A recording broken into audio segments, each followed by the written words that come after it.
अस्सलाम वालेकुम guys, I hope you are all doing great. आप बहुत ज़्यादा क्वेश्चनिंग करते थे कि गवर्नमेंट सेक्टर में सीए को लेके जॉब सिनेरियो क्या होता है, क्या सैलरी पैकेजेस होते हैं, क्या जॉब्स अपॉर्चुनिटीज़ होती हैं। तो इन्हीं क्वेश्चंस को जहन में रखते हुए मैंने अपने सीनियर मिस्टर लुकमान खालिद, जो कि पाकिस्तान की सबसे बड़ी पावर सेक्टर कंपनी एनटीडीसी में एज अ असिस्टेंट डायरेक्टर अपनी सर्विसेज दे रहे हैं, वो आपको अपना एक्सपीरियंस भी शेयर करेंगे। चाहे आप सीए फाइनलिस्ट हैं या सीए क्वालिफाइड, वो आपको entry routes, job opportunities, salary packages के बारे में गाइडेंस फराहम करेंगे। इस वीडियो का एंड वाला पार्ट बहुत ज़्यादा इंपॉर्टेंट है और ये पूरी वीडियो आपके लिए बहुत ज़्यादा मुफीद हो सकती है। आपने इसका कोई पार्ट मिस नहीं करना। Let's start this video. Luqman भाई, अस्सलाम वालेकुम, thank you for joining us. वालेकुम अस्सलाम। वेलकम। लुकमान भाई, वीडियो के स्टार्ट में आप अपना सीए का एक्सपीरियंस शेयर कर दें और आर्टिकल्स के लाइफ को लेके क्या मसाइल होते हैं या क्या प्रॉब्लम्स होती हैं और क्या आप रिकमेंड करते हैं, इसके बारे में हमें गाइड कर दें। मेहताब, जब मैं इंटरमीडिएट में था तो इतना ज़्यादा आइडिया नहीं था मुझे सीए का। तो मेरे कज़न सीए कर रहे थे, तो नॉर्मल यही था। मैंने कॉमर्स में था तो एमबीए का मूड था। उनको जब देखा या उनकी स्टडी स्टाइल को, तो मुझे थोड़ा इसने इंटरेस्ट किया। फिर मैं इतना, ये एक जो उस वक्त की बात है, 2012 की ना, जो चीज़ एक मार्केट में नहीं थी और अब काफ़ी है ना, सीए के बारे में डिटेल नॉलेज नहीं था। जब आए थे ये भी नहीं पता था कि हमने अभी आर्टिकल भी करने हैं, उसके बाद इसके फेजेस कैसे हैं। बस सिर्फ एक था कि ये थोड़ी सी एक टफ एजुकेशन है और इसका रिवार्ड अच्छा मिल जाता है। मेरे हिसाब से ये मैटर नहीं करता कि पीछे क्या है, लेकिन अगर आप थोड़े से हार्ड वर्किंग हैं, शायद जहानत इतनी मैटर नहीं करती सीए में, तो आप आराम से सीए इंटर क्वालिफाई कर जाते हैं। मेरी एक दो पेपर में अटेम्प्ट्स लगी थी। मैं कोई बहुत ब्रिलियंट स्टूडेंट नहीं था, लेकिन ये था कि थोड़ी थी, तो सी इंटर हो गया। उसके बाद फिर आर्टिकल के लिए वही कि उस वक्त थोड़े इजी मिल जाते थे अब की निस्बत। और मेरे आर्टिकल फिर स्टार्ट हुए 2015 स्टार्ट में, और 2018 में मेरे आर्टिकल कंप्लीट हुए। तो आर्टिकल लाइफ बड़ी इंटरेस्टिंग थी। या मैं समझता हूँ कि सीए का जो प्लस पॉइंट है वो आपके आर्टिकल एक बहुत प्लस पॉइंट है। उसमें कुछ नो डाउट, मतलब कुछ वो लाइफ जो आपकी साढ़े है, उसमें कुछ चीज़ें होती हैं, लेकिन मोस्टली जो है उसमें प्लस पॉइंट्स ही होते हैं। जो चीज़ सबसे ज़्यादा उसमें मैटर करती है कि आपने आर्टिकल में काम आप सीखते हैं, आप प्रोफेशनलिज्म भी सीखते हैं, आप काफ़ी चीज़ें उसमें लर्न करते हैं आगे फ्यूचर में, जो आपके कैरियर पे मैटर करता है। कुछ चीज़ें अगर आप उस लाइफ में नहीं सीखते तो वो आपको बहुत ज़्यादा पीछे भी ले जाती हैं। सपोज अगर आप फर्म के काम को अपनी पर्सनल लाइफ और अपनी स्टडी पे प्रेफरेंस दे देते हैं, आपकी क्वालिफिकेशन लेट होती है। और अगर आपको एक दफ़ा उस काम का अजीब सा वो हो गया, मतलब काम में बिजी रहना, और फिर आप स्टडी की तरफ आते ही नहीं हैं। और फ्यूचर में, मतलब मेरा जो पर्सनल एक्सपीरियंस है, मेरे जो कलीग्स हैं, एक दफ़ा जब आपने वो स्टडी गैप बीच में क्रिएट कर देना है, वो बहुत मुश्किल बाद में कवर होता है। ये मेरी मतलब सबके लिए सुजेशन है कि आपने एक चीज़ आर्टिकल में लाजमी करनी है कि फर्म का काम घर नहीं लेके जाना, और उसको अपने माइंड पे सवार, आप 9 से 5 चलें, लेट सिटिंग भी है। जैसे ही आप फर्म से निकल गए ना, फर्म को रख दें पीछे उसके ऑफिस में, उसका काम घर जाके नहीं सोचना मैनेजर ने क्या, वो कुछ हो भी नहीं सकता। जस्ट उसको अपने माइंड से इन चीज़ों को क्लियर रखें। और दूसरी चीज़ कि आप बेशक थोड़ा पढ़ें, लेकिन आर्टिकल लाइफ में अगर आप 1 से 2 घंटे भी पढ़ते हैं, इजीली आपके पेपर निकल जाते हैं। क्वालिफाई चलो ना भी हो, शायद 1-2 पेपर आ जाए। ये एक चीज़ है जो हमारे साथ एक अच्छा एक्सपीरियंस नहीं था, कि हमने थोड़ा सा उस लाइफ में इस चीज़ को रियलाइज़ नहीं किया, थोड़ा सा काम को अपने सर पे हमारे सवार रहता था। तो वो चीज़ एक नहीं होनी चाहिए आर्टिकल। अच्छा लुकमान भाई, जब एक बच्चा सीए फाइनलिस्ट बन जाता है या सीए क्वालिफाई कर जाता है, तो उसके बाद गवर्नमेंट सेक्टर में क्या अपॉर्चुनिटीज़ होती हैं, वो किस तरह गवर्नमेंट सेक्टर में अप्लाई करता है, वहाँ पे सैलरी पैकेजेस क्या होते हैं, रूट्स क्या होते हैं। काइंडली इसके बारे में हमें डिटेल इन्फॉर्मेशन जो आपके पास अवेलेबल है, काइंडली वो बताइएगा। सबसे पहले इसी चीज़ का जवाब के हम इसमें रूट या प्रेफरेंस क्या होनी चाहिए, गवर्नमेंट जॉब या वो। अच्छा, अगर तो आप क्वालिफाइड हैं तो गवर्नमेंट जॉब में आपको इनिशियली ना स्केल मिलेगा 18 या अबव, लेकिन उसके लिए ना एक्सपीरियंस मांगेंगे आपसे इन एनी केस। और वो कम से कम एक्सपीरियंस 5 to 6 ईयर। तो आपको मतलब थोड़ा सा पहले, या तो आपका पहले एक्सपीरियंस हो तो आर्टिकल वाला एक्सपीरियंस काउंट जरूर होता है ना, तो उसके चांसेस थोड़े कम होते हैं। और मतलब जितनी भी सीटें होती हैं उनकी एक मिनिमम बेसिक रिक्वायरमेंट है। अगर आप सीए फाइनलिस्ट हैं तो आपके लिए बहुत जॉब्स हैं। बीपीएस 17 से शुरू हो जाती हैं, इवन नीचे भी आती हैं, लेकिन मेरा प्रेफर नहीं करूंगा कि अगर आप सीए फाइनलिस्ट हैं, आप 17 स्केल से नीचे वहां पे वो आप अपनी ज्वाइनिंग दें। दूसरी आती ये सारी सीटें, इनका रूल है, इन्होंने एनटीएस या पीटीएस जो भी एक है टेस्टिंग सिस्टम के थ्रू ही आना है। उसमें अगर आप आते हैं तो वो टेस्ट इतना डिफिकल्ट नहीं होता, थोड़ा सा जनरल नॉलेज का इशू है। अब आप थोड़ी सी जनरल नॉलेज की अच्छी तैयारी करें तो दूसरा प्रैक्टिकल या सब्जेक्ट बेस्ड पेपर होता है ना, वो आपके लिए इजी होता है, कंपैरेटिव काफी इजी होता है। आपने चीजें ज्यादा डिटेल से पढ़ी हैं, कुछ थोड़ी सी टर्मिनोलॉजीज होती हैं बीकॉम टाइप की, वो एक दफा बस आपने थोड़ी सी देख लेनी है। अच्छा, अगर आप टेस्ट में परफॉर्म करते हैं तो 80-20 की इनकी रेशो होती है। 80% मार्क्स टेस्ट के हैं, 20 अब इंटरव्यू के। अब एक सीट के अगेंस्ट 5 कैंडिडेट हैं। अब वो 5 कैंडिडेट में से कोई भी हो सकता है, वो इंटरव्यूअर जो पैनल है उसकी डिस्क्रिप्शन है कि वो इन पांचों में से किसको रखता है।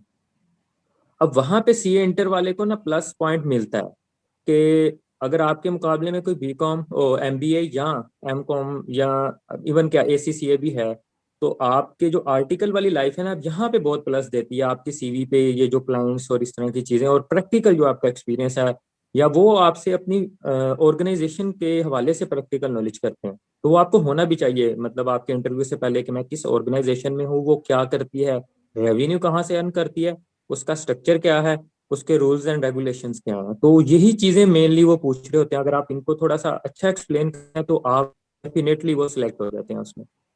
दूसरा, इसमें सैलरी पैकेज जो है, अच्छा, हमारा जो पर्सनल एक्सपीरियंस, हमारी दफा भी मैंने भी एनटीएस के थ्रू अप्लाई किया था, तो 7 से 8 सीट्स थी। अब जहां जहां पे सीए इंटर या सीए फाइनलिस्ट वाले थे, वहां वहां उसको रिक्रूट किया गया। एक जगह पे कंपटीशन नहीं था, मतलब कोटा होता है तो वो सिंध में, वहां पे एक अदर देन सीए आया। अदरवाइज बाकी 7 सीट्स पे सीए और नॉन सीए में से सीए इंटर वाले को ही, या सीए फाइनलिस्ट कह लें आप, उन्हीं को ही प्रेफर किया, जस्ट उनके इसी एक्सपीरियंस और इसी बैकग्राउंड की वजह से। गवर्नमेंट सेक्टर वाले अब खुद प्रेफर कर रहे हैं। गवर्नमेंट सेक्टर में जाना बिल्कुल प्रेफर करूंगा। आप अगर इवन सीए, पहले बात कर लेते हैं सीए फाइनलिस्ट की, फिर कर लेते हैं सीए क्वालिफाई। अच्छा, सीए फाइनलिस्ट को लाजमी जाना चाहिए, क्योंकि आप वहाँ पे जो करंट की मैं बात कर रहा हूँ, जो गवर्नमेंट में स्ट्रक्चर है, वहाँ पे एक चीज की बहुत ज्यादा कमी है। जो काम हो रहा है ना, अगर 190 80s में किसी ने वो काम वैसे किया था ना, आज भी वैसे हो रहा है। आज कभी किसी ने सोचा नहीं या उसको चेंज करने की कि ये काम ऐसे भी हो सकता है, या वो पुराने तरीकों से। आप वहां पे जाके बहुत ज्यादा प्लस दे सकते हैं, आपको एक अच्छा एक्सपीरियंस रहता है, मतलब आपको वहां करने के लिए नए काम भी, और अगर आप थोड़ा सा इनोवेटिव हैं, आप चीजों को बहुत इजी भी कर सकते हैं, और आपकी जरूरत भी है गवर्नमेंट सेक्टर में। वहाँ पे काम का स्टाइल बहुत, एक कह लें कि वो हमने जो पढ़ा है रेड टपिज्म, वो बहुत ज्यादा है। आप उसको कम कर सकते हैं जाके, कि आप थोड़ा सा चीजों को इजी भी रखें, और आपकी जो कॉम्पिटेंसी है, और वहाँ आप अपने साथ वाले कोलीग्स को देखेंगे, आप एक डिफरेंस फील करेंगे। इस वजह से मतलब इन उनके लिए भी अच्छा है, और हमारे लिए जो पे के हिसाब से हम पहले सुनते थे कि गवर्नमेंट सेक्टर में अच्छी सीए फ्रेश निकल करके मार्केट में जाते हैं तो आपको 60 और 70 की रेंज मिलती है। गवर्नमेंट सेक्टर में अगर आप चले जाते हैं इवन बीपीएस 17 या इवन 16 में या 17 में, आप 90 प्लस पे जाते हैं। अच्छा, वहां पे जो सबसे प्लस पॉइंट है, अगर आप सीए फाइनलिस्ट ही हैं, आप इजीली क्वालिफाई कर जाते हैं। आपके पास स्टडी का बहुत टाइम होता है, आप आराम से उसको अपनी स्टडी को, मतलब मैं 2 साल के एक्सपीरियंस में बता रहा हूँ, कोई सैटरडे संडे ऑन नहीं हुआ, एक सैटरडे शायद ऑन हुआ था।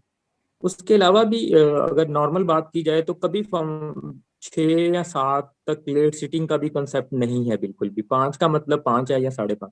अब आपके पास एक रूम आ जाता है कि आप इसको क्वालिफाई करें साथ, या जो भी इवन कुछ और करना चाह रहे हैं, तो ये एक पर्सनल लाइफ को टाइम देने के लिए और क्वालिफाई करने के लिए एक बहुत प्लस पॉइंट। अब अगर हम बात करें सीए क्वालिफाइड की, तो सीए क्वालिफाइड का पावर सेक्टर या गवर्नमेंट सेक्टर में बहुत ज्यादा रूम है। आप मतलब वो उनकी बेसिक रिक्वायरमेंट है, आप सीए क्वालिफाइड हो, 5 to 10 ईयर का एक्सपीरियंस हो, तो एटलीस्ट आप डायरेक्टर या सीएफओ या हेड ऑफ डिपार्टमेंट के लिए एलिजिबल होते हैं। मतलब चीफ इंटरनल ऑडिटर, वहाँ ऑलमोस्ट हर एक का एक इंटरनल ऑडिट का डिपार्टमेंट है, वहाँ पे भी बहुत रूम है। और सैलरी पैकेज भी गवर्नमेंट से, गवर्नमेंट के अब मार्केट कंपेटिटिव, वो आपको जब फ्रेश मार्केट से लेते हैं तो 400 से 800 के देते हैं।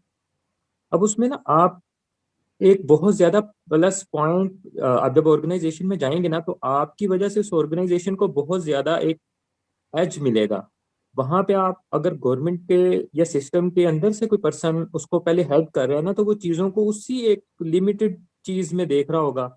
मार्केट में क्या चेंज आ गया 10 सालों में, वो नहीं इस चीज पे फोकस करते। आपके पास लेटेस्ट नॉलेज है, आपके पास लेटेस्ट वो बहुत चीजें हैं पुराने सिस्टम को सही करने वाली, उसकी अप्रोच पता है, और आपके पास डायरेक्शन है। एटलीस्ट मेरे हिसाब से तो एक नॉर्मल सीए क्वालिफाइड अगर 99%, तो उसके पास एक चीज होती है कि यार ये चीज गलत है, इसको सही कैसे करना है। गवर्नमेंट में आप ज्यादा देखेंगे ना, वो ये कह देगा कि यार ये चीज सही नहीं है, लेकिन अगर उससे पूछेंगे ना इसने ठीक कैसे होना है या इसमें क्या गलती है, वो इसको जरा, वो उसमें थोड़ा सा बहुत ज्यादा एक रूम है उनके पास, ये वाली स्किल की बहुत ज्यादा कमी। ये क्वालिफाइड वहां पे आके उस सारे सिस्टम को, इवन अकाउंटिंग सिस्टम इतने पुराने, अगर मैं बात करूं पावर सेक्टर की, अगर किसी ने 1917 में एक प्रोसीजर बनाया था, हम आज भी देखते हैं, और वो चेंज होना चाहिए। होता क्यों नहीं है कि हेड ऑफ डिपार्टमेंट भी बोधर नहीं कर रहा होता, या उसको होता नहीं, कहता नहीं नहीं ये पहले से चल रहा है, मेरे से आने वाले पहले ने नहीं किया तो मैं ही क्यों करूं। उनकी एक मतलब इस सोच को हम थोड़ा सा डिस्करेज करते हैं।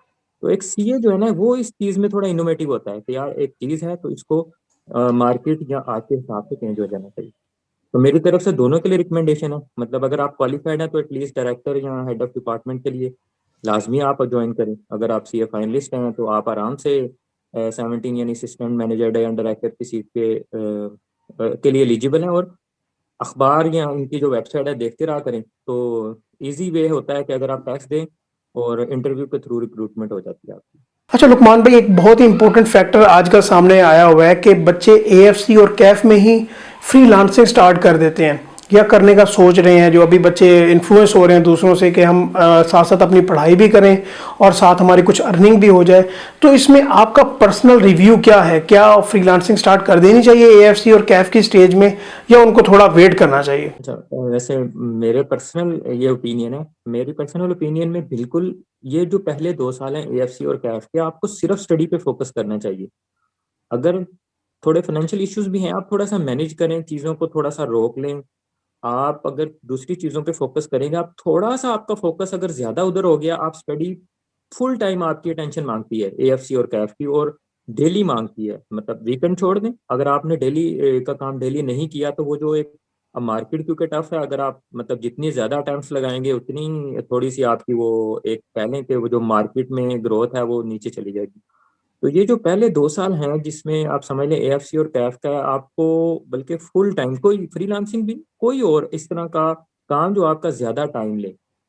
मैंने जो कुछ दोस्तों को देखा वो करते फ्रीलांसिंग, लेकिन फ्रीलांसिंग उनको अपनी तरफ ज्यादा मुतवज्जे कर लेता है। बस ये एक ज्यादा अभी तक जो एक्सपीरियंस है ना, ये नेगेटिव के पॉइंट के तौर पे ही सामने आया कि आप फ्रीलांसिंग की तरफ जाते हैं तो आपके जो मेन मकसद है ना, उस पे, हाँ अगर आप में इतना ज्यादा है, आपके माइंड पे कंट्रोल है कि आप एक सर्टेन टाइम देते हैं, तो फिर भी मैं कहूंगा कि बेहतर है कि आप इन 2 सालों में सिर्फ स्टडी पे फोकस करें। अच्छा लुकमान भाई, हमें इसके बारे में गाइड कीजिएगा कि जिस तरह दुनिया तब्दीली की तरफ जा रही है, ऑटोमेशन आ रही है in accounting field, finance field, ERP systems आ रहे हैं, SAP, Oracle, QuickBooks, stock exchange, इस तरह के ये जो अभी डेवलपमेंट कोर्सेज हैं ये जो लोग करते हैं, क्या हमारे एएफसी और कैफ वाले बच्चों को एट स्टार्ट अपनी स्टडीज के साथ साथ कुछ ना कुछ टाइम, 20 मिनट, आधा घंटा को डेली बेसिस पे डेवलपमेंट कोर्सेज को देना चाहिए या नहीं? काइंडली इसके बारे में हमें गाइड कीजिएगा।